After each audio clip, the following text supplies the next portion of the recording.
pues vamos a entrar un poco en la segunda parte de la charla, es ¿qué tiene que pasar para que estas cosas ocurran? Y ahora me vuelvo otra vez a una pregunta del Jeopardy, y este chiste lo hacemos siempre. Cuando ahora cualquier persona pregunta por un explorador portugués que ha ido a la India, le manda directamente al Jeopardy, nadie piensa en Vasco de Gama. Bueno, vamos a señalar con el dedo de señalar. Si os fijáis en este juego, lo que tenemos arriba es una respuesta. En mayo de 1898 se celebró el 400 aniversario de la llegada de este señor a la India, ¿no? ¿Y cómo trabajaríamos con un buscador normal, con un buscador tradicional? ¿Qué ocurriría con un buscador tradicional? Con un buscador tradicional haríamos un matching por diferentes elementos de la frase y encontraríamos que la respuesta que ha encontrado primera en el sistema establece bastantes equivalentes dentro de la comparación de los diferentes elementos que ocurren dentro de la frase. Y así es como, por cierto, así es como empezamos con Jeopardy, y así es como nos fue francamente mal en Jeopardy al principio. Cuando empezamos a hacer las primeras iteraciones, vimos que no habíamos entendido nada. Lo primero que nos hemos dado cuenta es que es una pregunta de tipo ¿quién? Y en los sistemas cognitivos vamos a distinguir mucho las preguntas y vamos a hablar de que es diferente preguntar por quién, qué, dónde, cuándo, cómo, pues estamos buscando cosas diferentes, nos va a interesar mucho entender qué es lo que estamos buscando. Y aquí cuando vamos a buscar que si Gary es un explorador, nos vamos a dar cuenta de que Gary efectivamente es una persona, pero que Gary lamentablemente no es un explorador. Y de esta forma somos capaces de descartar a priori, por ejemplo, esta respuesta como correcta.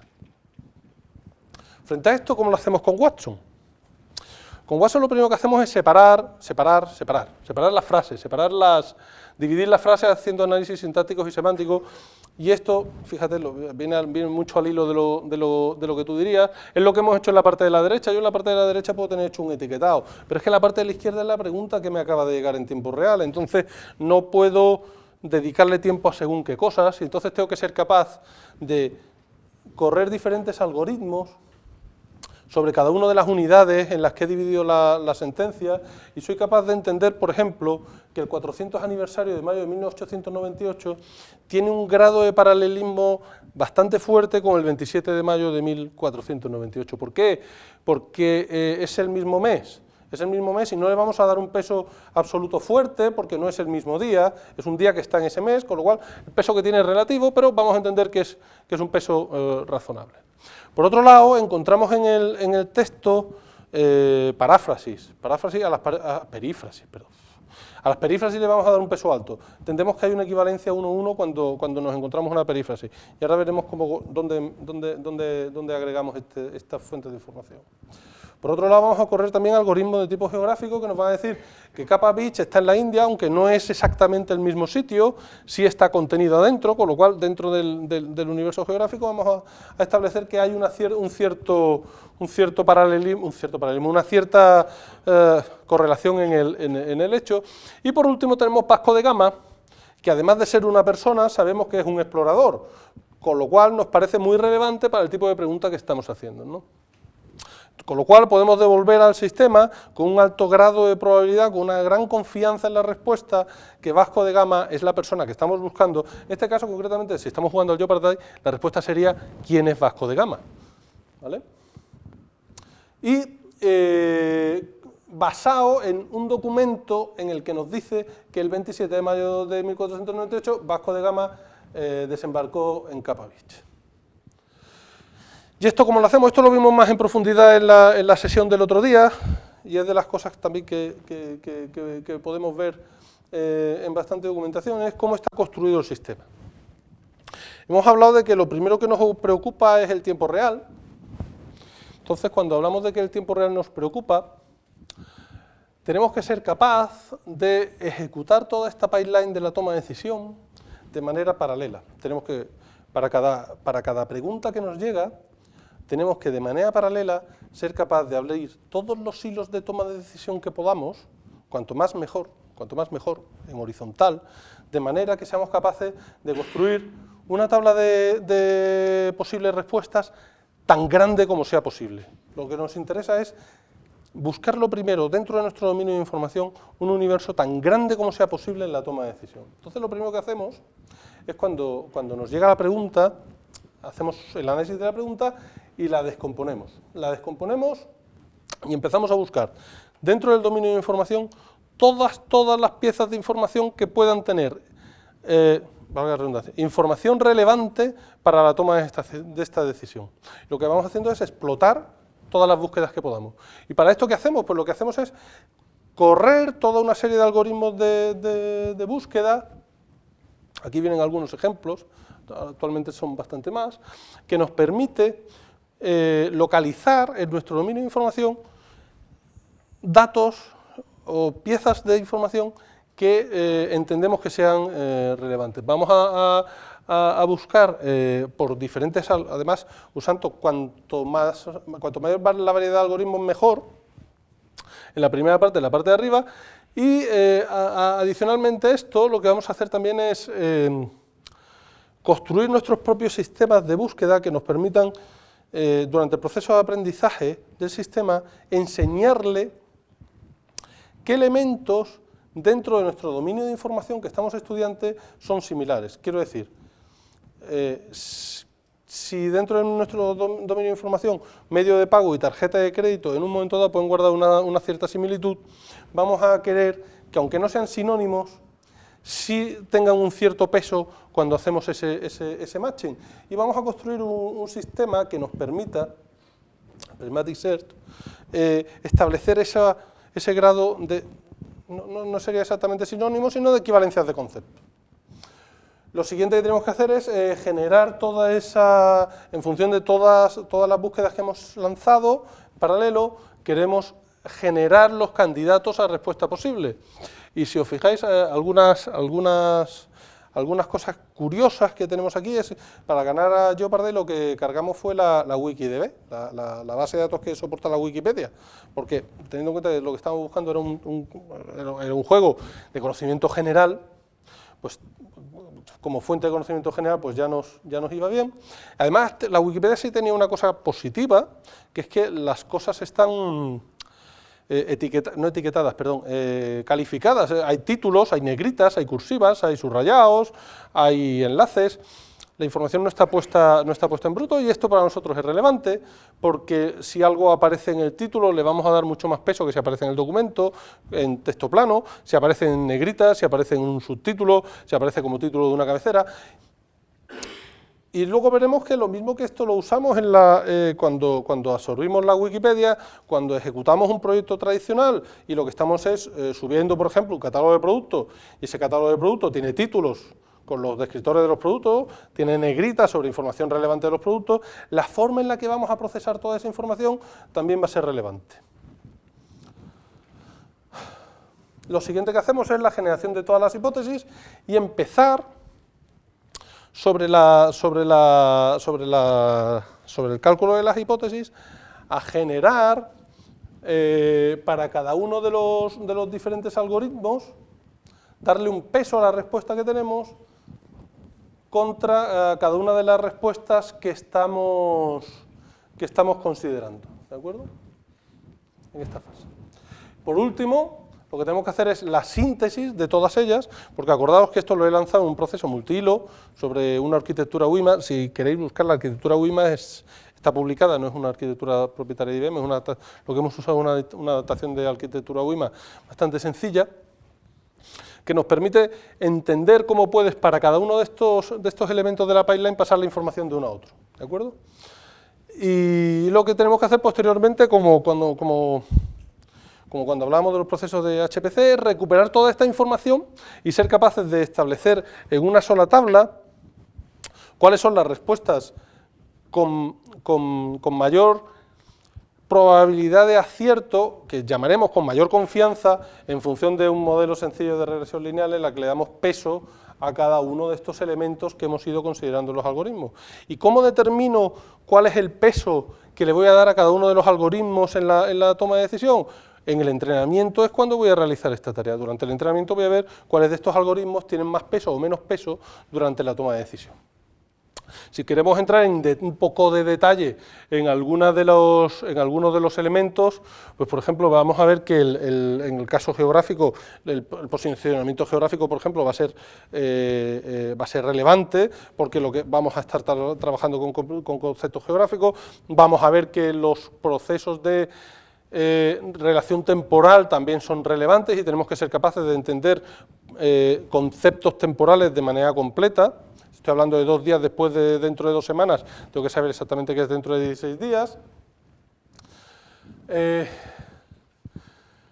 La parte de desambiguación y de detección de entidades, cuando hablamos de dominios, sobre todo cuando hablamos de dominios generales, tiene un peso bastante relevante, porque si estamos hablando de entidades bancarias, no estamos hablando de bancos de parque. Un banco es un concepto que tiene diferente sentido en cada uno de los contextos. Esto típicamente no va a ser un problema tan grave cuando hablamos de un sistema que tiene que dar soporte a expertos, porque los conceptos que se van a manejar típicamente no van a ser ambiguos, pero cuando lo que estamos hablando es de un sistema que tiene que dar respuesta a usuario final, la aproximación que hace un usuario final a un sistema es diferente. Nos interesa mucho, por un lado, conocer los sinónimos de los diferentes elementos que entran en juego, y luego veréis cómo jugamos con estos conceptos, y nos interesa que cuando hacemos el entrenamiento, cuantas más preguntas tengamos, muchísimo mejor, cuanto más parecidas sean las preguntas, muchísimo mejor. Incluso cuando jugamos con variaciones del idioma, muchísimo mejor. Quiero decir con esto, cuando hablamos de localismos, porque nos permite establecer de una manera más cierta ese universo de sinónimos. Perdón, sinónimo no es la palabra correcta, pero aceptármelo como válido. Ese universo de sinónimos con el que vamos a trabajar en los algoritmos de Prismatic, y es lo que nos permite fundamentalmente ser capaz de establecer equivalencias entre diferentes elementos que pueden estar descritos de manera diferente. Y fijaos eso, cuando hablamos de por contra, con cómo lo haríamos con un buscador, esto es algo que con un buscador tradicional jamás podemos hacer, ¿no? Si queréis profundizar más en cómo se ganó, concretamente cómo se ganó a Jeopardy, esto lo hemos publicado en una serie en un capítulo, no, esto es en uno de los números del IE Cubo, donde está relatado con bastante detalle cada uno de los diferentes elementos con los que jugamos para ganar a Jeopardy. Y hay algunos elementos que son relevantes y otros que quizás sean menos relevantes, como por ejemplo, tenemos en cuenta que esto es un concurso, con lo cual hay que elegir cuánto dinero apostar. Bueno, pues hubo una serie de señores trabajando sistemáticamente en la elección de cuál era la cantidad de dinero que había que apostar en cada turno, o si había que pasar o no había que pasar, y cosas de estas. Pero por otro lado había gente que se centró exclusivamente en el rendimiento, gente que se centró exclusivamente en cuáles debían ser los algoritmos de búsqueda. Y por cierto, esto de los algoritmos de búsqueda nos ha dado algún que otro dolor de cabeza, porque alguien cogió un algoritmo de búsqueda que solo funciona en inglés y en árabe. Cuando hemos querido que Watson funcione en español, imaginaos irse abajo del todo del sistema, eliminar una parte del sistema que está en la raíz y modificarla por otra. Y yo creo que luego a lo mejor en la mesa redonda hablaremos de este tema, porque además hay gente de la, iba a decir facultad, hay gente de la escuela, trabajando con nosotros en Dublín, que es donde está el centro de desarrollo de Watson, que está haciendo el paso no solo a español, sino a un sistema unilenguaje que permita absorber de entrada, en un primer momento iba a ser cualquier lenguaje romance, y ahora van a abrir un poco más porque resulta que han llegado los japoneses y han decidido que tenemos que acelerar por el lado del japonés, por el sistema de que han contratado un proyecto más gordo que el nuestro. Al final la vida es así, entonces el japonés no estaba en el road más corto, pero lamentablemente nos movemos por lo que nos movemos. Siguiente, y esto es bastante relevante, muy ligado con lo del principio, cuando hablamos de por qué Watson, ¿no? ¿Por qué Watson hoy? Cuando nos sentamos delante de un cliente y le contamos los sistemas cognitivos, lo primero que ocurre es que la aproximación es muy de por arriba, la verdad es que muy por arriba, ponemos el vídeo del robot que elige la aspirina y elige el no sé qué, ponemos el vídeo de Merge and Acquisition, el tal y cual, no sé qué. Entonces al cliente se le empiezan a abrir los ojos y dice, ¿esto me puede servir? Y empieza a decir una cantidad de cosas brutales. Mis compañeros de Watson Lab dicen, oye, hazme el favor de manejar las expectativas con cuidado. a ver en qué jardín nos vamos a meter y a ver cómo salimos de esta, ¿no? Hay que jugar, por así decirlo, en dos planos, ¿no? Está por un lado el plano de la ideación, que es fantástico tenerlo, es decir, tener abierta la mente a nuevas expectativas, a ver qué podría hacer con un sistema como este, pero por otro lado hay que tener muy el pie en el suelo, y decir, oye, que es que estamos hablando de que en 8 meses tengo que estar en producción, dando servicio a clientes finales, y tengo no sé cuántos cientos de miles de clientes, a ver qué vamos a poner delante del cliente, no vamos a salir en prensa pasado mañana, porque hemos hecho no sé qué barbaridad o no sé qué barbaridad. Vale.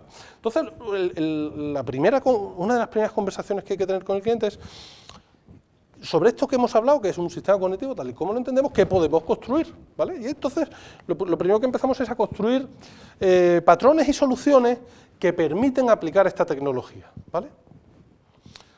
Y aquí es donde ya podemos empezar a ser creativos, pero creativos de una manera ordenada.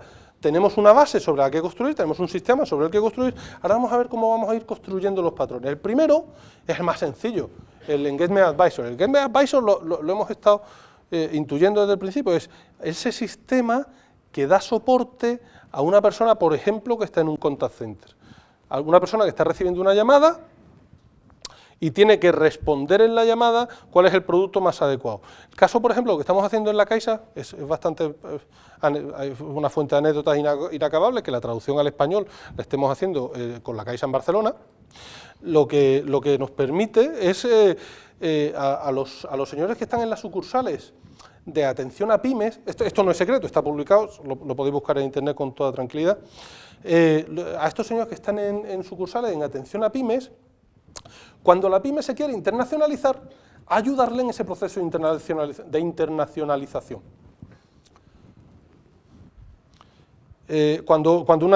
Imaginaos la situación, es decir, si yo me voy a poner a vender alpargatas en París, pues me tendré que enterar cuál es la legislación sobre calzado en París, cuáles son los impuestos indirectos que tengo que pagar cuando vendo alpargatas en París, cuáles son los procesos de importación.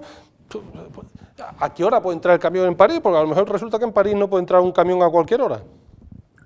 Un momento.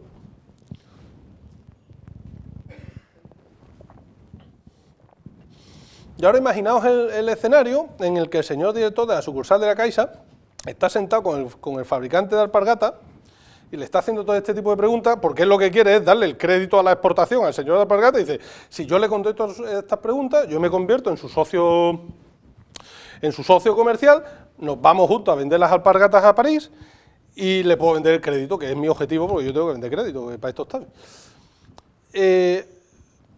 Lo que se encuentra es que este señor tiene un conocimiento limitado, pero lo que no tiene nunca es el conocimiento actualizado, porque no tiene acceso a toda la legislación que se está produciendo de manera relevante. No tiene el conocimiento que tiene el de otra oficina que está a 5 kilómetros de la suya, que ya ha ayudado a un señor que en vez de alpargata lo que lleva son alcachofas, también a París a venderlas, y a 15 kilómetros de un señor que lo que ha llevado son botas a vender a Marsella. Entonces, tenemos una persona que, teniendo acceso a toda la información relevante que sería necesaria para su toma de decisiones, no la tiene.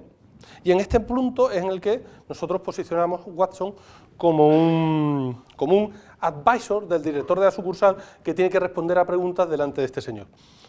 Esto era la idea inicial, luego resulta que lo que ha sido extremadamente más útil es que además el señor este que quiere vender las alpargatas en París quiere contratar un seguro de vida, y ahí sí que el de las pymes no tiene ni idea de cómo se vende un seguro de vida, y es donde realmente están cogiendo muchísimo más potencia de la solución. Bueno, entonces este es el primer producto que podríamos hablar, ¿no? El primer tipo de soluciones, el más sencillo cuando hablamos de un sistema de estas características. El siguiente sería el Discovery Advisor, ¿no? El Discovery Advisor, imaginaos que yo tengo un escenario en el que lo que tengo son fármacos. Es que me sale drogas todo el rato, lo malo del inglés. Lo que tengo son fármacos, claro, venía a la facultad a hablar de drogas, pues chungo.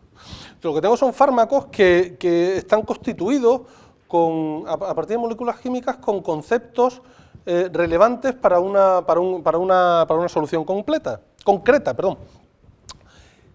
Y cuando tengo un problema similar, en muchas ocasiones, ser capaz de buscar la combinación de elementos cuya relación no es obvia dentro de nuestro universo de moléculas puede ser relevante en la toma a la hora de constituir nuevos fármacos. Concretamente esto lo estamos viendo en la lucha contra el cáncer, es decir, ser capaces de construir nuevas moléculas en la lucha contra determinados tipos de tumores por relaciones no obvias entre diferentes elementos.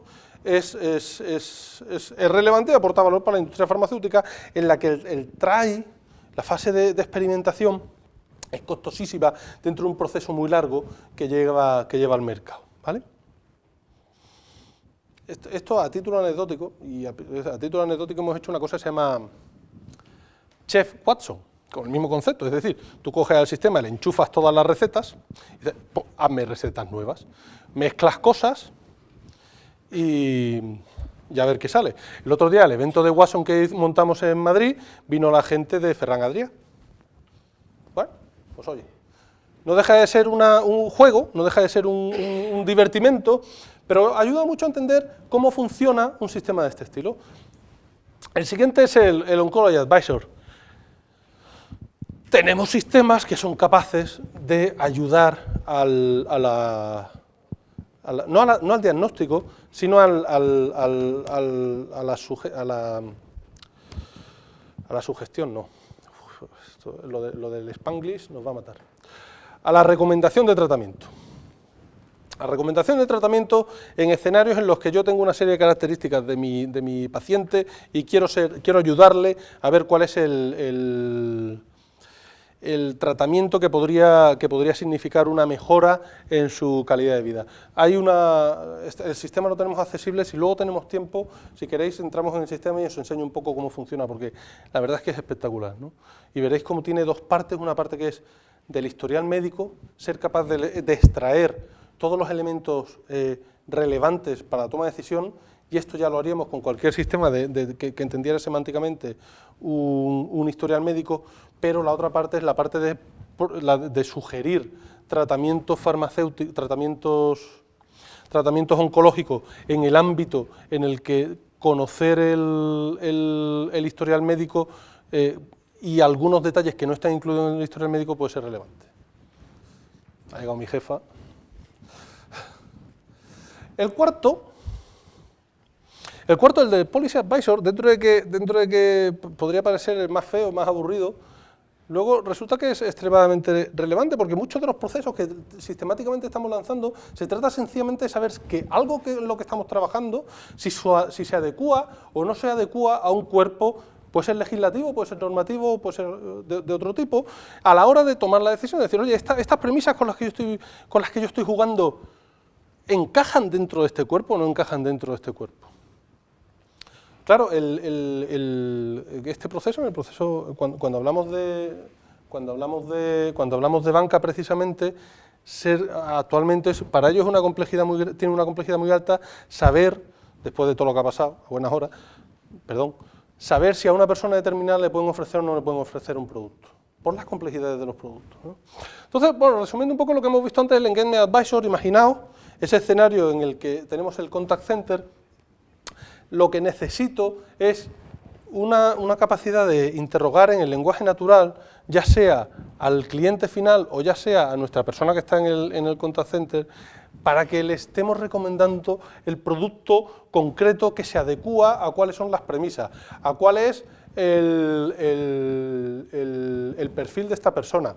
Y ahora imaginaos, por ejemplo, que además tuviéramos acceso en el mismo momento a si estamos hablando de un sistema bancario, a todas las transacciones que ha realizado. Dice, bueno, pues esto es dato estructurado, pero imaginaos la potencia que tiene, por un lado tener la capacidad que te da un sistema cognitivo, por otro lado, la capacidad que te da un sistema estructurado y las posibilidades que tiene de hacer proyectos de Big Data, como los de Next Action y este tipo de cosas, sumarlos a la hora de proponerle un producto a un cliente. Pero ahora vamos más allá. Imaginaos por un momento que un sistema cognitivo, una vez ha entendido o tiene la capacidad de entender lo que escribimos, tiene una derivada que es un poco más, que va un poco más allá. Es que es capaz de entender también por qué lo escribimos. Y esto es relevante, ¿por qué? Porque es capaz de entender si, por ejemplo, imaginaos en el campo de nuevo del banco, los seguros, por ejemplo, si yo sé que esta persona tiene aversión al cambio y tiene un seguro de automóvil, no me tengo que preocupar porque sé que va a seguir conmigo. Pero si es una persona que no tiene aversión al cambio, más vale que cuando vaya a llegar el vencimiento de su póliza, yo le haya mandado un juego de cuchillos o algo para que se quede conmigo en la compañía, ¿no? Entonces, el entender no solamente lo que escribe la gente en Twitter está muy bien, pues en Twitter pones lo que quieres porque lo que quieres es ser relevante, pero esto es estupendo, estupendo. Pero yo quiero entender por qué este señor está escribiendo lo que está escribiendo.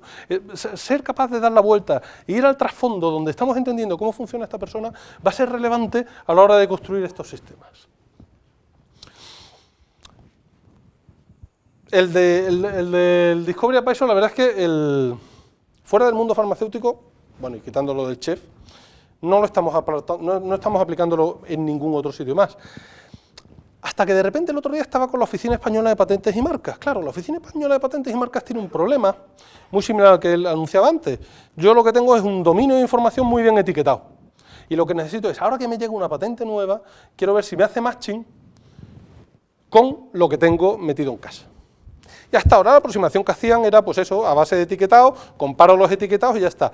Pero más allá de eso, no soy capaz de encontrar las relaciones no obvias. Y aquí es donde esto entra en juego. Si yo soy capaz de entender cuáles son las diferentes relaciones no obvias entre diferentes elementos que pueden formar parte de una patente, mi capacidad de saber si en el fondo, que es el trabajo más duro de la Oficina de Patentes y Marcas, si en el fondo descubrir que la raíz que subyace debajo de esa patente es algo que ya ha sido patentado con anterioridad. Así que fijaos, darle una vuelta, entenderlo de otra manera, y de esto van los sistemas cognitivos, si somos capaces de ver no solamente la primera, sino que somos capaces de ver cuál es esa segunda aplicabilidad de cada uno de estos sistemas cognitivos. Este slide me lo hice yo cuando al principio nos llegó una esta de, oye, explícale a los vendedores cómo se vende esto de Watson. Y era una cosa parecida a esta, y dije, joroba, pues esto está muy bien para explicarle a los vendedores algo, pero está mucho mejor para cuando yo me pongo delante de un cliente y tengo que en esa conversación entender si lo que tenemos delante es un proceso cognitivo o no, empezar a eliminar cosas. O sea, en este juego en el que yo tengo que empezar a pasar cosas por la batidora y discriminar si lo que tengo delante es un caso cognitivo o no es un caso cognitivo, esto me era de una extremada utilidad, porque además está en modo tabla, que al final, yo no sé por qué a los informáticos esto de las tablas nos convence de alguna manera. Lo primero es que tengo que entender si la persona que tengo delante tiene capacidad de innovación. No estamos en un proyecto business as usual, no estamos desplegando un servidor de aplicaciones y metiendo una base de datos relacional. Esto es otra cosa. Esto es otra cosa. Estamos delante de un sistema al que le vamos a tener que enseñar, no programar. Iba a decir otra vez la facultad. En la escuela habéis visto muchísimas cosas. Está muy bien, tenemos una visión muy amplia, salimos fuera y tenemos una visión amplísima. Desgraciadamente la realidad en España es muchísimo más cerrada. La cantidad de cosas que podemos hacer, al final, sota, caballo y rey. Los proyectos, sota, caballo, ni el rey, sota y caballo. Sota, los caballos pocas veces. Y estamos hablando de un señor que lo que compra es SAP, que lo que tiene es un mainframe, porque la base de datos relacional, el COBOL-CID DB2 para el que no tiene naturalada, va. Y tengo un WebFir, un BEO, no sé qué, no sé cuánto. Te dices, vale, y ahora vengo yo, que hemos conseguido a ese señor explicarle lo del Big Data, que ya ha costado. Que ya ha costado porque ha venido el de negocio diciendo, o me lo montas tú o me lo monto en Amazon. En verdad también se puede montar en Softlayer, que es de IBM, pero bueno. A ese señor le tienes que explicar esto. Dice, tienes que tener delante a alguien que sea capaz de ver otra cosa, Y está relacionado con lo siguiente. Cuando esto se lo explicamos al de IT, nos pasamos horas, pero horas. El otro día a la Oficina de Patentes y Marcas vino el de marcas. 10 minutos, ya lo había entendido todo, sabía lo que quería, qué es lo que no quería, cómo quería funcionar, cómo no quería funcionar. El de patentes igual. Pues mira, esto por aquí, por allí. La chica de IT, muy amable, además fue la que nos montó la reunión, callada. ¿Callada por qué? Porque es que no entiende la implicación en el negocio. En el caso de dos bancos con los que estamos trabajando ahora mismo, en desarrollar el caso de uso del sistema cognitivo, igual. Nos tiramos, no voy a engañar, 2 meses. 2 meses sacando una lista de 5 casos de uso. 5 casos de uso. Llegó el de la red de oficina. Los 2 primeros le producía risa. El tercero dijo que era una estupidez. El cuarto le dio la vuelta y el quinto le pareció interesante. Pero le pareció interesante que nosotros el quinto habíamos metido uno que era para rellenar, para que hubiera 5. Podía haber puesto 6. Le empezamos a seguir hablando del cuarto, y él, pero explícame el quinto. No, porque es que el cuarto, porque mira, necesito estos datos. ¿Y para el quinto qué documentación te hace falta, Alejandro? Dice, a los 10 minutos ya entendí que es que a él de verdad el que le había interesado al quinto. Y me tuve que ir a casa a entender por qué le había interesado el quinto. Y me costó, ¿por qué? Porque no sabemos más que los clientes de su negocio.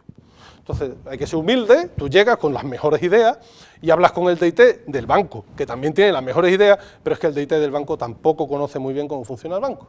Entonces, tener este tipo de señores sentados en la mesa ayuda bastante. Luego la realidad, esto lo decimos siempre hasta para vender almacenamiento en IBM, que tienes que ir a hablar con el del negocio.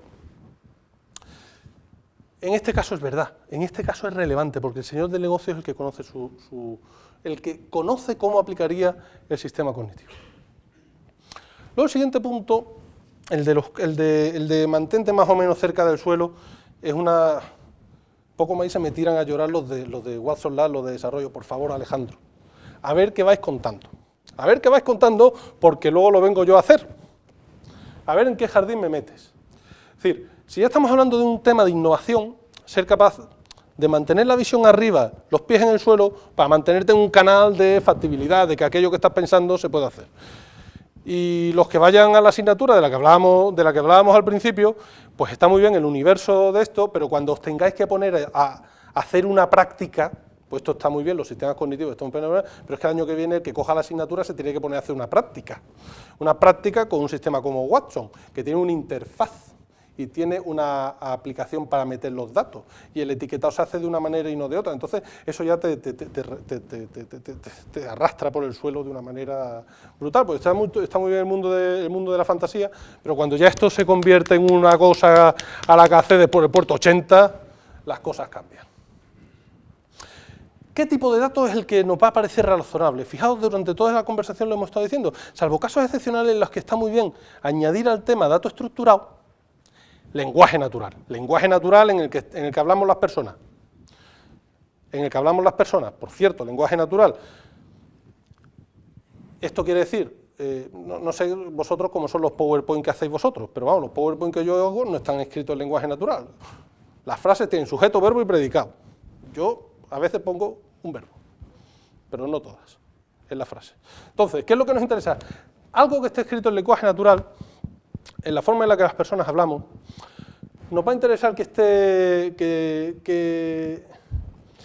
seamos capaces de leerlo. ¿Esto qué quiere decir? Pues aquí empezamos a entrar con cosas tan desagradables como que los PDF no están escritos en lenguaje. El PDF al final es un sistema de representación visual, no es un sistema de etiquetado, no es como si, por ejemplo, un PostScript, que tú coges un PostScript, te lo enchufas a esto y va estupendamente, o coges un HTML y va a ir estupendamente. ¿Por qué? Porque está perfectamente claro cuál es la secuencia de lectura. Entonces, hemos tenido, de nuevo lo mismo, hemos tenido que hacer herramientas que cogen un PDF y lo pasen a lenguaje natural. Y además es interesante que las cosas cambien. Claro, si yo tengo un catálogo de productos de 10 productos que llevan 5 años siendo los mismos 10 productos, hay que ser muy cenutrio para no haberte aprendido los 5 productos de tal. Si lo que tengo un catálogo que tiene 150 productos, que cada semana me mandan actualizaciones sobre los 150 productos, la posibilidad de que yo sea capaz de entender cuál es mi dominio de información es nula. Tengo que estar permanentemente estudiando. Ahí es donde va a tener peso un sistema cognitivo. Hasta antes de ayer, como quien dice, esto solo funcionaba en inglés. La práctica va a ser solo en inglés. La práctica va a ser solo en inglés porque el que tenemos aquí ahora mismo, y si de aquí al año que viene no cambian, es el que tenemos, que lo tenemos desde el viernes, por cierto. Tenemos un Watson ya para la facultad, para la escuela, técnico superior de informática. Somos la número 43 a nivel mundial que tiene su propio sistema Watson en los laboratorios de IBM. Y probablemente sea solamente en inglés, no creo yo que nos dé tiempo de que sea en castellano, ¿vale? Lo siguiente, nos interesa que haya diálogo. ¿Por qué? Porque nos distingue de lo que hace un buscador. Vamos a aplicar procesos cognitivos donde no podemos aplicar buscadores. Si podemos aplicar buscadores, usaremos buscadores. Y lo que nos interesa también es que la respuesta no sea única. Vamos a tener mucha más potencia cuando la respuesta que somos capaces de dar tiene peso, tiene una variedad de respuestas. Somos capaces de decir que la mejor es la primera con un 95% de confianza, la segunda con un 83% y la tercera con un 75%. Y elige cuál te gusta más y en función de cuál eliges, aprendo de cuál está eligiendo el experto en la toma de decisión. Y por supuesto que necesita el tiempo de conversación. Si nos valen procesos batch, pues en procesos batch pues somos capaces de hacer correr cualquier data. Y esto es un ejemplo de algunas de las tablas que usamos cuando hablamos con clientes de cuáles son sus casos de uso. Y yo creo, este es el de banca agarró y estaba al final de la tabla, tal cual. Zas, lo cogió y dijo, para mí como Gibraltar de los ingleses. Dice, pero soporte legal. Dice, claro, es que yo tenía un problema brutal con el soporte legal en las oficinas bancarias. Pues todos los días aprendes algo nuevo. Todos los días aprendes algo nuevo. El primero y el segundo, no, el primero y el quinto, los más típicos, recomendador de producto. El tercero, el personal shopper. Esto es un ejercicio que estamos haciendo con uno de los retailers en España, que es fantástico, sobre todo para nosotros. Recomendador de regalos. Tú llegas a un sitio y dices, quiero hacer un regalo, ¿qué le compro? Y te dice, cómprale esto. Yo no sé vosotras, pero yo vi el cielo abierto. Es que mi mujer fue compañera de facultad, así que echarle años a la cosa. Tela. El universo de las posibilidades cada vez es menor. Entonces estamos trabajando pues con cuál es la idea. Pues si yo soy capaz de entender cómo es la persona a la que le tengo que hacer un regalo, cómo es el mindset de esta persona, cuál es su historial delictivo, cuáles han sido sus relaciones con este cliente, qué escribe, cómo escribe, porque tiene Twitter, tiene Facebook, toda esta información, pues yo soy capaz de construir algo nuevo que quizás arrastre relaciones no obvias con otras cosas que a mí jamás se me hubiera ocurrido. Y jamás en mucho tiempo. El penúltimo, para nosotros es un campo súper trillado, porque nosotros en el tema de en el campo de los helpdesk llevamos haciendo cosas pues desde el primer ordenador que se puso en marcha. Ser capaz de ayudar a la persona que está atendiendo a un usuario final que tiene un problema de micro o de informática en la resolución de ese problema y hacerlo rápido es relevante. Y entonces, ¿cuál es el dominio de información? Pues el dominio de información es los QA típicos en los que resolvemos problemas, ¿no? Este es el esquema en que está basado el personal shopper. Y ahora tenemos un momento de pausa para que yo beba agua y vosotros hagáis alguna pregunta.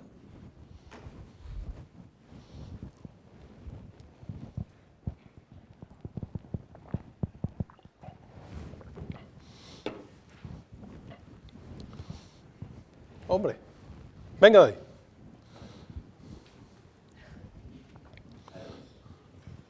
Quería preguntar si, por ejemplo, se quisiera conseguir información de algún instante de Wikipedia. Ajá. Y el texto que hay en Wikipedia no tiene por qué ser un texto plano, no han puesto usuarios y puede tener cierta entonación o ambigüedad, puede usar ironía o así. ¿Cómo distinguiría eso? Vale, has hecho 4 preguntas a la vez, pero no pasa nada. Como nadie más quiere preguntar, no hay problema. Has dicho, o sea, ¿a qué te encuentras? Dice, para mí, a ver, cogimos la Wikipedia en el caso de Jeopardy, porque es una base de datos general de conocimiento y tira que te va. Si lo que estamos hablando es de un recomendador de productos bancarios, lo que cojo el catálogo de productos bancarios, que es una cosa bastante, francamente, más aburrida, ¿vale? Pero sí es cierto alguno de los puntos, ¿no? Si lo que estamos hablando, imagínate un recomendador de viajes, que lo que voy a absorber es todo el catálogo, es toda la web de recomendadores de viajes, que ahora mismo no me viene ninguno a la cabeza. TripAdvisor, gracias. Para esto uno se trae a la jefa. El TripAdvisor. Pues yo cojo el TripAdvisor y lo cargo entero. Ahí efectivamente ya me va a aparecer, por ejemplo, la ironía. Pues la verdad es que todavía no lo hemos conseguido, pero estamos en ello. Ahora mismo, fíjate que he dicho que hemos pasado del entendimiento puro del lenguaje, el siguiente paso es no solo entender el lenguaje, sino entender por qué escribes en este lenguaje, y el siguiente paso, un paso ya más a la derecha, es entender la ironía y tener sentido del humor. Yo todavía no lo he visto, pero es lo que dicen los del laboratorio que viene. Cuando has dicho que no está escrito en lenguaje natural, sí está escrito en lenguaje natural. Sí está escrito o sea, la gente escribe y cuando escribe en lenguaje natural. Sí te puedes encontrar, por ejemplo, una tabla, ¿vale? Que alguien haya metido una tabla. Pero si tú te fijas en una página de la Wikipedia, por ejemplo, tienes cosas como cabeceras, tienes cabeceras, subcabeceras, tienes enlaces, tienes negritas, subtítulos, cursivas, todo esto lo digiere muy bien, al revés, porque si alguno de los elementos con los que estamos haciendo el matching aparece ahí, ese documento coge relevancia, ¿vale? Venga. A ver, pensar un poquito, cuando vosotros pensáis, ¿cómo hacéis vosotros el reconocimiento de una frase que es irónica, ¿vale? Que está lista con ironía y que no está lista con ironía? ¿Cuál es el principal diferenciador que encontráis? Porque la frase es la misma, pero en cambio, o sea, la frase tal cual está escrita es la misma, y en cambio nosotros sabemos que hay un concepto de ironía detrás de la frase, ¿vale? ¿Por qué lo sabemos? Por el contexto, por la voz, ¿vale? ¿De acuerdo? Por la entonación de las personas, por la parte física de las personas. Luego, lo que se está haciendo en el laboratorio es agrupar toda esa información a la vez que se dice la frase. Es decir, el sistema va a ser capaz de modular y entender cuál es la modulación de la voz, ¿vale? Al mismo tiempo que tú dices una frase. ¿De acuerdo? Entonces, desde el punto de vista textual, el saber que algo tiene ironía es porque el contexto donde está escrito es diferente, ¿vale? Y eso lo puedes reconocer. Desde el punto de vista de cuando nosotros hacemos esa frase, hay mucha parte física que tiene que ver con la expresión de la persona y con la voz de la persona para poderlo reconocer. Y lo que hay que hacer es integrar toda esa información. Si veis un poquito y seguís la documentación nuestra en la web, en el Watson, en el site nuestro de research, de IBM Research, hay una parte que se llama Cognitive Environments. El Cognitive Environments lo que trata es de identificar toda la información y hacerla trabajar conjuntamente para poder dar mucha más riqueza al entendimiento del lenguaje. ¿De acuerdo? Y eso es lo que, antes cuando os he estado poniendo vídeos, todos esos vídeos que os he puesto precisamente vienen de ahí porque juegan muchísimo con esos dos universos. De todas formas, habéis fijado lo mal que funciona, por ejemplo, la ironía en la radio. Cuando hay un presentador o alguien tirando un poco de ironía, hasta que lo coges, incluso cuando es una tertulia, todo queda como muy descuadrado, ¿no? Más preguntas antes de meternos en la parte mollar. Venga.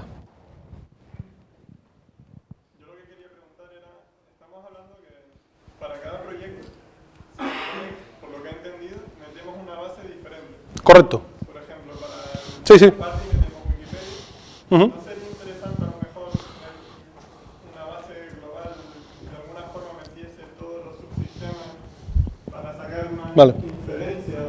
Vale, lo que está preguntando es, cuando trabajo con un... Es de lo que va la que viene a continuación, pero no quiero dejarte sin respuesta. Cuando hablamos de un dominio de información que va a constituir lo que vamos a llamar un corpus, fíjate que, acuérdate cuando hemos pintado esa pipeline con esa explosión. Si yo tengo a la vez el de parques y jardines y tengo el bancario, por ejemplo, y estoy preguntando por una cosa de un banco, imagínate el fregado que es. Entonces, tiene que ser realmente relevante tenerlo unido para que sirva para algo. Esto es, ¿al de banca realmente tú crees que esté lo de parques y jardines le va a ayudar para algo? Pues yo lo que quiero es rendimiento y precisión en mi trozo, con lo cual incluso me interesa estar aislado. ¿Vale? ¿Lo es? No lo ves. Tú dices, hombre, en aras de un universo mejor, pero es que imagínate el problema del rendimiento.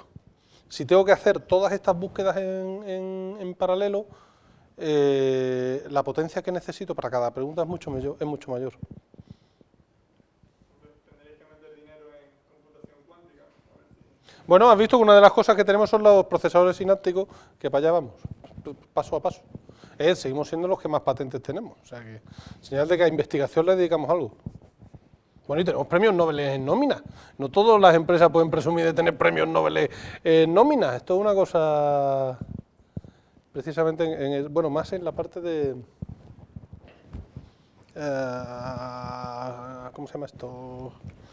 Nanotecnología, pero bueno. Más, había más.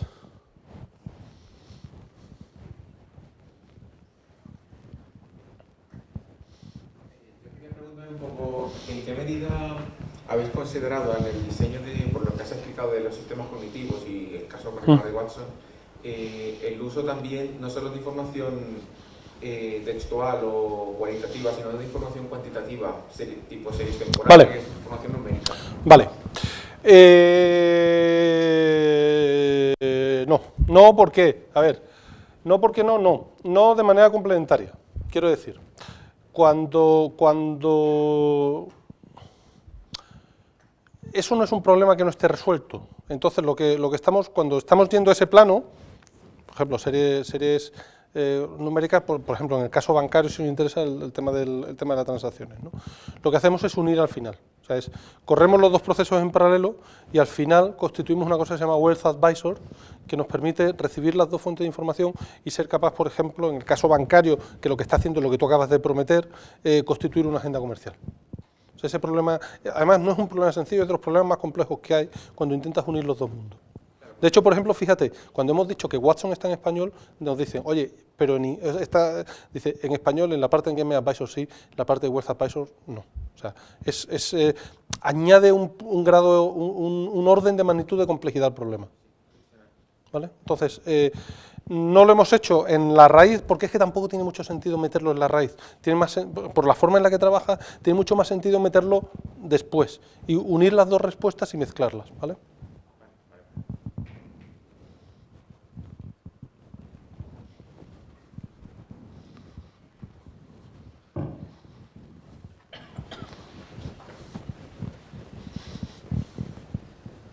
Volviendo un poco al tema de los corpus. Obviamente, si tienes un corpus generalista frente a un corpus específico, siempre que hagas una pregunta sobre un campo específico, el corpus específico te va a dar mejor respuesta. Vale. Pero ¿qué pasa si ese dominio específico se queda aceptado por otro dominio? Vale. No solo tienes el dominio por el que tienes la pregunta. Vale. Otra vez lo mismo, hay como 5 preguntas metidas en la misma.